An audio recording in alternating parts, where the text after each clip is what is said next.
안녕하세요. AWS 람다를 활용한 C# 서버리스 아키텍처 무작정 따라하기라는 영상을 찍어 보려고 하는데요. 일단 첫 번째 영상에서는 무작정 시작해서 따라 해가지고 아무튼 간단한 동작하는 API를 하나 만들어 보도록 하겠습니다. 일단 이 영상을 보시는 분들이라면 서버리스 아키텍처가 뭔지에 대해서는 대충 알고 오셨을 거라고 생각이 되기 때문에 그 부분은 건너뛰도록 하고요. 저는 이 영상을 찍어가면서 이제 AWS에서 총 4가지의 서비스를 조합을 해서 사용을 할 거예요. 첫 번째로 람다는 함수를 등록해 놓고 필요한 순간에만 그 함수가 실행되는 대표적인 FAAS 서비스고요. 그 다음에 API 게이트웨이는 엔진엑스처럼 AWS에서 제공해주는 웹서버라고 생각을 하시면 될 것 같습니다. 그 다음에 클라우드와치는 로그 관련된 시스템이고, 다이나모DB는 AWS에서 제공하는 NoSQL 서비스예요. 이 4가지 서비스를 조합을 하게 되면 굉장히 많은 기능을 할 수 있음에도 불구하고 굉장히 저렴한 가격으로 운영을 할 수 있거든요. 그렇기 때문에 소규모 프로젝트를 진행하시는 개발자분들에게 비용 절감으로 굉장히 큰 도움이 될 거라고 생각이 됩니다. 네, 그리고 .NET 코어를 사용하기 때문에 비주얼 스튜디오 사용해서 개발을 하겠습니다. 자, 그러면 바로 본론으로 들어가서 먼저 비주얼 스튜디오를 열어볼게요. 비주얼 스튜디오를 열고 처음에 하려면 확장 프로그램을 하나 깔아야 되거든요. 자, 확장에서 확장 관리 들어가서 검색에 AWS라고 검색을 하면 저는 이미 설치가 되어 있는데 AWS 툴킷 비주얼 스튜디오 2017, 2019라는 게 있어요. 네, 이거 설치를 하시면 되고요. 설치가 끝나면 여기 보기 메뉴에 AWS 익스플로러라는 메뉴가 생겨 있어요. 자, 이걸 눌러서 열으면 왼쪽에 AWS 익스플로러 하고 AWS 서비스들 이렇게 목록이 있는데요. 일단 저는 이제 프로필이 하나가 등록이 되어 있는데 처음 하시는 분들은 아마 프로필이 등록된 게 없을 거예요. 자, 그럼 이 프로필을 등록을 하려고 여기 뉴 어카운트 프로필을 눌러보면 액세스 키 아이디랑 시크릿 액세스 키를 쓰라는데 이게 뭔지 모르시겠죠? 자, 그러면 AWS 홈페이지에 와서 저는 지금 로그인만 해놓은 상태거든요. 그래서 내 계정, 그 다음에 보안 자격 증명 들어가서 왼쪽에 사용자라는 메뉴 눌러서 사용자 추가를 한번 해볼게요. 사용자는 이름은 first 람다 유저라고 저는 지을 거고, 그 다음에 우리는 프로그래밍 방식 액세스 유형을 사용하도록 하겠습니다. 그 다음에 다음 누르면 무슨 권한을 추가하라는데 기존 정책 직접 연결이라는 메뉴를 선택을 하시고, 일단 많은 종류의 권한이 있는데 잘 모르잖아요. 근데 일단 우리는 람다를 사용을 할 거니까 람다라고 검색을 해볼게요. 그러면 또 람다에서도 뭐가 잔뜩 있는데 여기에 보시면 AWS 람다 풀 액세스 전체 권한을 주는 건가 봐요. 그럼 이거를 눌러볼게요. 이거 체크하고 다음 태그는 선택사항이니까 추가하지 않고요. 이렇게 해서 사용자를 만들어 보도록 하겠습니다.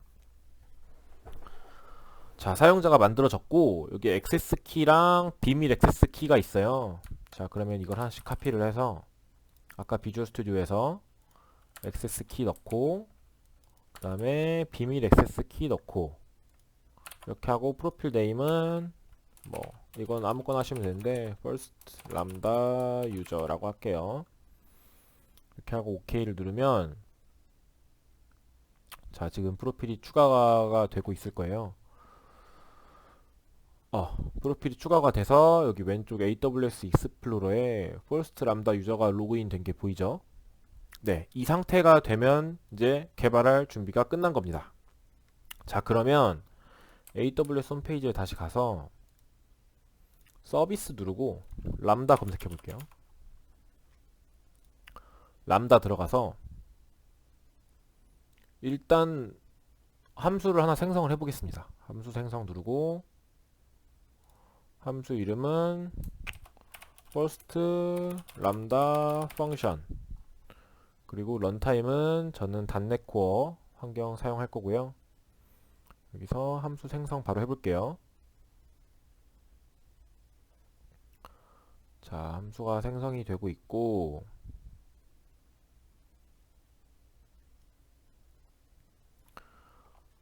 생성이 좀 걸리네요.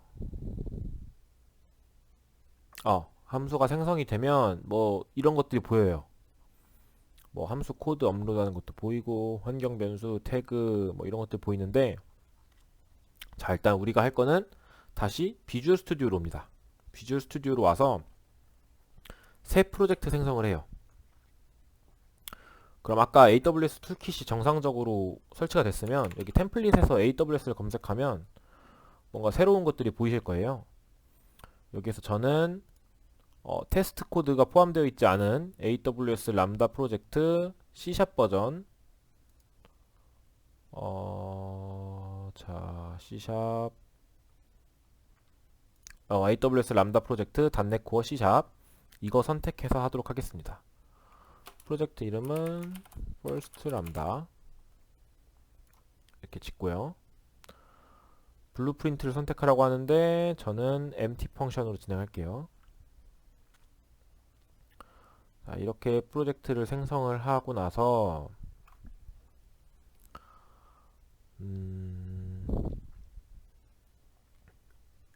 솔루션 탐색기에서 이제 종속성 메뉴를 보시면 패키지에 아마존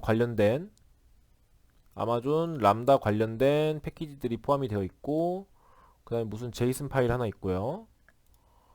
제이슨 파일에 뭐 프로필 뭐 이런 거 써 있고 뭐 어쩌고저쩌고 써 있어요. 그 다음에 클래스 파일이 하나가 있는데, 이 클래스 파일에 보면은 자, 이렇게 간단한 클래스가 하나 작성이 되어 있는데 맨 위에 어셈블리 람다 시리얼라이저 라고 있어요. 위에 주석을 읽어보면 제이슨 인풋을 .NET 클래스로 바꿔주겠다, 뭐 자동으로 바꿔주나 봐요.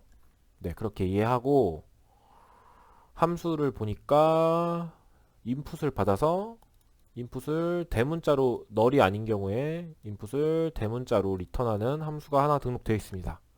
자, 그럼 이거 바로 배포 먼저 해볼게요. 뭔가 있으니까 일단 배포를 해볼게요. 솔루션 탐색기에서 프로젝트를 우클릭하고 Publish to AWS 람다를 선택을 합니다. 그러면 업로드 람다 펑션이라는 페이지가 뜨는데, 창이 뜨는데, 여기에서 펑션 네임에 오른쪽 화살표를 눌러보시면 방금 만든 펑션이 있을 거예요. 전 아까 퍼스트 람다 펑션 만들었으니까 이거 선택하고요. 그 다음에 어셈블리 네임이랑 타입 네임, 메소드 네임 적는데 저는 변경한 게 따로 없기 때문에 이대로 진행하도록 하겠습니다. 자, 그리고 바로 업로드 눌러볼게요. 자, 그러면은 얘가 뭐 빌드하고 압축하고 업로드가 성공이 되면 이렇게 테스트할 수 있는 화면이 나오거든요. 그럼 여기서 바로 이거 인보크 눌러볼게요. 인보크를 눌러보면 에러가 나죠. 자바 시리얼라이저 익셉션 뭐 어쩌고 저쩌고 하는데, 일단 우리는 아까 함수에서 인풋이 스트링이었잖아요. 그러면은 스트링을 한번 여기에다가 넣어볼게요. first lambda function이라고 스트링을 넣고 인보크를 하면 대문자로 바뀌어가지고 결과가 출력이 됐죠. 이 람다 함수가 실행이 된 거거든요. 자, 그러면 다시 AWS 홈페이지에서 콘솔로 넘어와가지고 여기에다가 이 디자이너라는 화면이 보면은 이 방금 만든 퍼스트 람다 펑션이 중간에 있고, 앞에 이 람다 펑션이 실행되기 위한 트리거, 그 다음에 뒤에 이 이후에 실행될 도착할 데스티네이션을 설정한 게 있어요.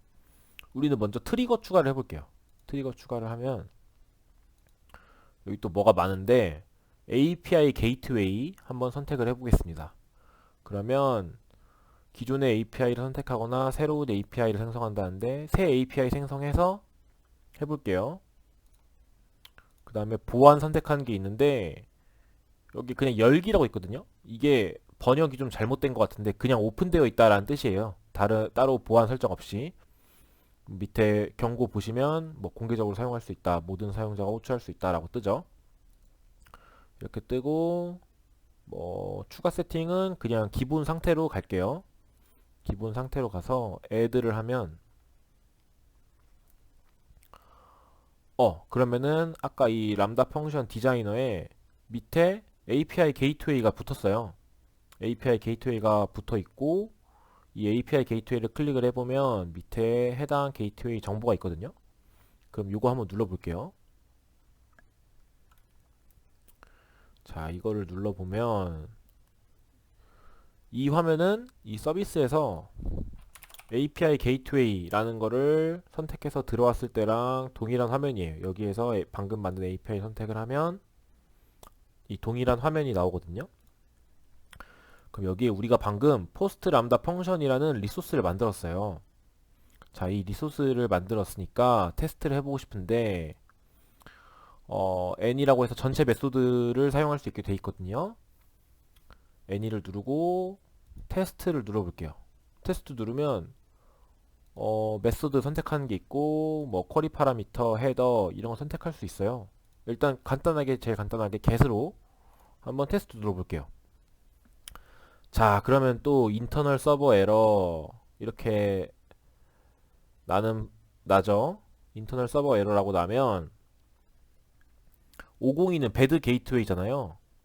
이 요청을 했는데 이 게이트웨이를 못 찾고 있는 거예요. 이게 지금 왜 그러냐면 기본 설정으로 함수를 API 게이트웨이를 생성을 했을 때 프록시 설정이 달려 있어요.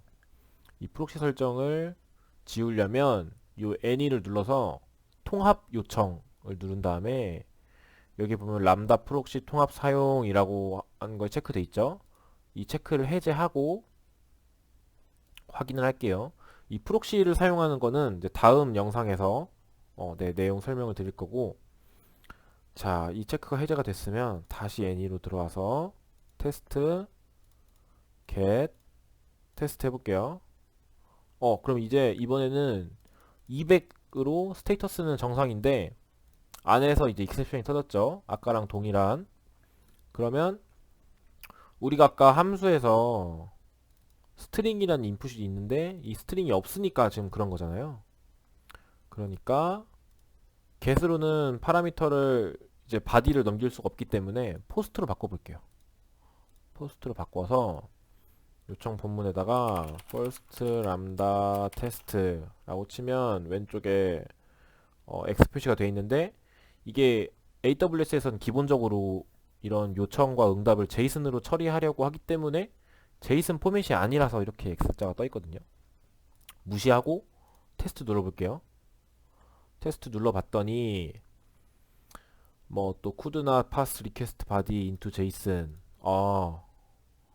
뭐 정확하게는 모르겠지만 제이슨으로 처리를 하고 싶은 것 같아요. 아까 전에 비주얼 스튜디오에서 테스트를 한 거는 이런 HTTP 메소드를 통하지 않고 그냥 함수를 콜한 거기 때문에 이 일반 텍스트를 넣어도 실행이 되지만 이렇게 API 게이트웨이를 통하는 경우에는 무조건 제이슨으로 이제 요청과 응답이 나가야 되거든요. 자, 그러면은 다시 코드로 돌아와서 인풋이 스트링인 게 문제인 것 같아요, 일단. 자, 그러면은 한번 클래스를 추가해서 input 모델이라고 클래스를 하나 생성을 해볼게요. 그리고 input 모델에 스트링으로 input 텍스트 프로퍼티를 하나 생성을 할게요. 그 다음에 펑션에서 이 input 정보를 방금 만든 input 모델로 바꾸고, 그럼 여기도 input text의 toUpper가 되겠죠. 이렇게 한 다음에 다시 배포를 해볼게요. 다시 배포를 하면 자, 바꾼 게 없으니까 그대로 업로드 누르고요. 자, 그럼 다시 테스트 화면이 나오는데 아까 성공했던 테스트를 한번 보내볼게요. 자, 그러면 또 제이슨 시리얼라이즈 에러가 나죠.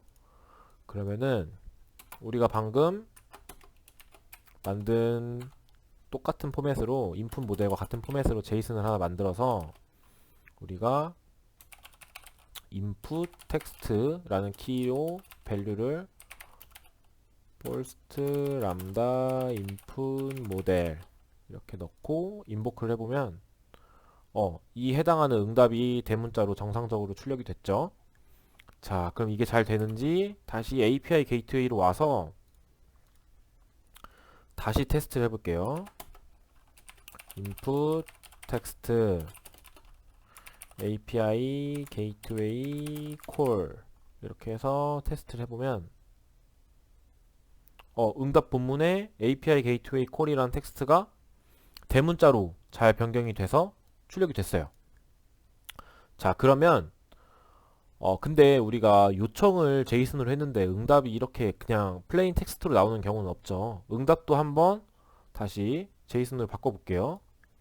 다시 비주얼 스튜디오 돌아와서 이번에는 클래스 생성으로 output 모델이라는 클래스를 만들게요. 여기에는 간단하게 여기 원래 원본 텍스트를 담을 프로퍼티를 하나 만들고 그 다음에 대문자로 변경된 어퍼 텍스트를 담을 프로퍼티를 하나 만들게요. 그 다음에 펑션에서 이 펑션 핸들러의 리턴 타입을 아웃풋 모델로 변경하고 그 다음에 리턴도 그럼 아웃풋 모델이 돼야겠죠. new 아웃풋 모델 하고 아웃풋 모델에서 오리진 텍스트는 인풋에 인풋 텍스트가 되고 그 다음에 어퍼 텍스트는 인풋에 인풋 텍스트를 to upper 하면 되겠죠. 자, 이렇게 만들어서 다시 배포해 볼게요. 배포를 다시 하고 배포가 성공해서 테스트하는 화면이 뜨면 다시 똑같은 리퀘스트로 인보크 하면 여기 제이슨 프리티 프린트 누르면 오리진 텍스트로 우리가 입력한 텍스트가 나오고 어퍼 텍스트로 대문자로 변경된 텍스트가 나오죠. 자, 그럼 API 게이트웨이에서도 되는지 한번 확인해 봐야 되니까 다시 여기 와서 똑같이 테스트 해보면 여기 응답이 이제 이쁘게 나왔죠. 자, 이쁘게 나왔는데 그러면 이 API를 지금 하나 우리가 생성을 했는데 그럼 요 API를 실제 리퀘스트를 어떻게 날릴 수 있느냐 테스트하는 방법 말고 여기에서 스테이지에 보면 디폴트 스테이지가 있어요. 디폴트 스테이지가 있는데 이게 아까 자동으로 배포가 된 거거든요. 자, 그럼 우리가 방금 이 퍼스트 람다 펑션 메서드 관련해서 리소스를 아까 프록시 체크 해제하는 변경한 게 있으니까 이 변경분을 적용을 하려면 또 이 API를 배포를 해야 돼요. 그럼 작업을 누르고 API 배포 스테이지는 디폴트 그대로 할게요. 그대로 배포를 하면 자, 이렇게 해서 여기 위에 URL이 써 있어요. 이 URL을 카피를 하고 우리가 리소스는 퍼스트 람다 펑션이었죠. 그러면은 그 카피한 URL의 뒤에 퍼스트 람다 펑션 하면 뭐 에러가 나지만 뭐 당연히 에러가 나겠죠. 인풋을 안 줬으니까. 근데 뭔가 응답이 와요. 게다가 내가 만든 함수 이름이 적혀 있어요. 그럼 뭔가 API가 지금 된 거죠. 자, 포스트 타입으로 인풋을 줘야 되니까 뭐 포스트맨, 저는 포스트맨으로 할게요. 포스트맨에다가 방금 만든 URL을 카피하고 포스트 그 다음에 바디에다가 제이슨 타입으로 input text input text from postman 이라고 입력하고 send 하면 여기 응답으로 우리가 원하는 결과가 나왔죠. 자, 지금 우리가 이렇게 API 하나를 벌써 만들었어요. 이렇게 간단한 API를 만들었고 코드도 몇 줄 안 돼요.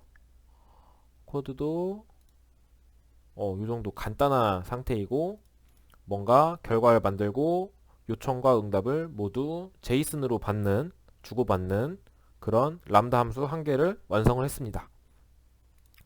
자, 이번 영상은 여기까지 하고요. 다음번에는 get 메소드로도 인풋을 쿼리 파라미터로 인풋을 받고 또 프록시를 사용해서 여러가지 추가적인 HTTP 메소드를 사용할 수 있는 그런 기능에 대해서 소개를 하도록 하겠습니다.